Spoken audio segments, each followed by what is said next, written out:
A world without email should be required reading, bro. Required. A world without email. What a promise.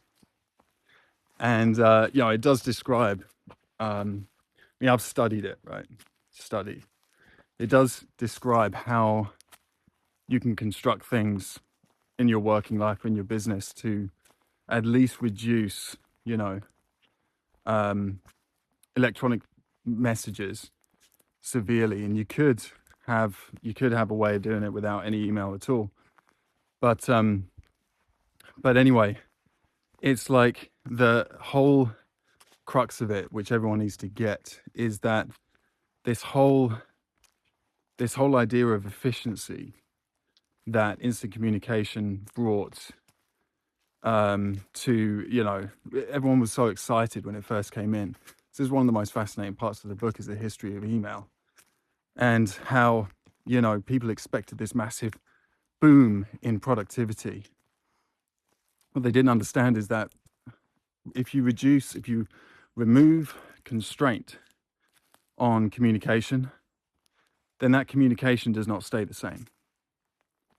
And that's why, we're drowning in these messages, and it's, we're kind of scattered, and some people picking up loads of work, other people kind of getting by without doing shit, and, kind of getting away with it. It's all because of, it all comes down to the technology changing, right? And so it was found immediately when it first came in. It was found immediately the problem. Going back to theory of constraints, right? Remove the constraint of time and effort and social obligation from communication, and it just explodes and becomes way less efficient and way less useful. So it came in back in the day. It was like, what came before email was these like vacuum tubes. Like, you put a note in a thing and you put it into the wall, and it goes like thump, shoots up through the system and goes to some other place in the big, multiplex, in the big office building. And so that was there. That was the state of the art technology that email replaced. But there was this one. I think it was a retrospective study of, they tracked when they implemented it in this big, corporate building, implemented email. I'll say. They expected basically for the communication amount to stay the same, but just get way more efficient because it's way faster, right? They expected all this productivity boom from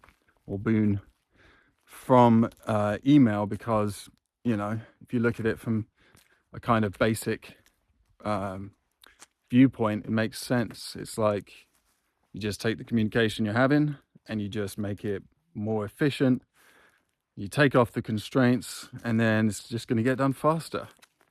But what actually happened is the amount of communication exploded, right? So I think they may have got a slight productivity increase, but it was minimal, because the amount of communication, like, times by 5 or whatever, because there were no more constraints on communication anymore. And think of something like a simple hack from a simple tip from World Without Email is docket clearing meetings, where you basically, instead of shooting off an email to somebody, you put it onto their docket, and you have a regular meeting with that person where you clear the docket. That's such a compression of efficiency that's like mad, compared with just randomly poking them with messages and randomly, disrupting them and getting them to, reply back. And everyone's switching mental contexts all the time. as opposed to just sitting down and going through that docket one by one, you know? Um, and so, I mean, I'm now thinking how this applies to AI and why I don't think AI is gonna be, the big, efficiency boon either because of a similar reason. It's making the unimportant things way more efficient, but it's not really moving the needle on important stuff. Alex Hormozy talked about this recently. Um, it's kind of it's opening up, it's speeding things up, but it's not speeding up the bottlenecks or opening up the bottlenecks that are actually holding businesses back. He made this great point where if he realizes that something is not actually that important and just stops his team working on that thing, that is a huge productivity boon, productivity increase, because they're no longer doing that thing that they were doing before that's not actually important, right? And so now they're just not doing that, and all their time frees up for other stuff that is important. And but with AI, you just make what they're already doing more efficient, basically. And that's the same thing as what email did. He had this bit about overall productivity where they thought that the personal computer and all this stuff would increase productivity, to astronomical levels or whatever. And it didn't. It was like, tiny little, percentage of a decimal point of a percentage or something. Or, definitely under like 5%.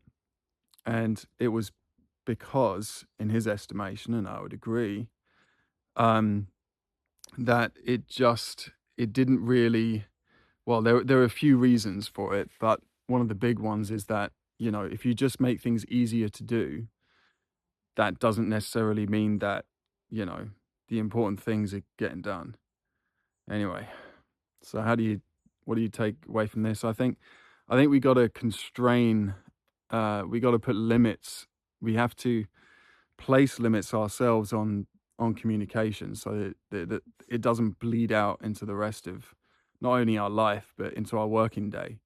So it's not just, oh, hit me up whenever you want. It's put it on my docket. That's whatever, right?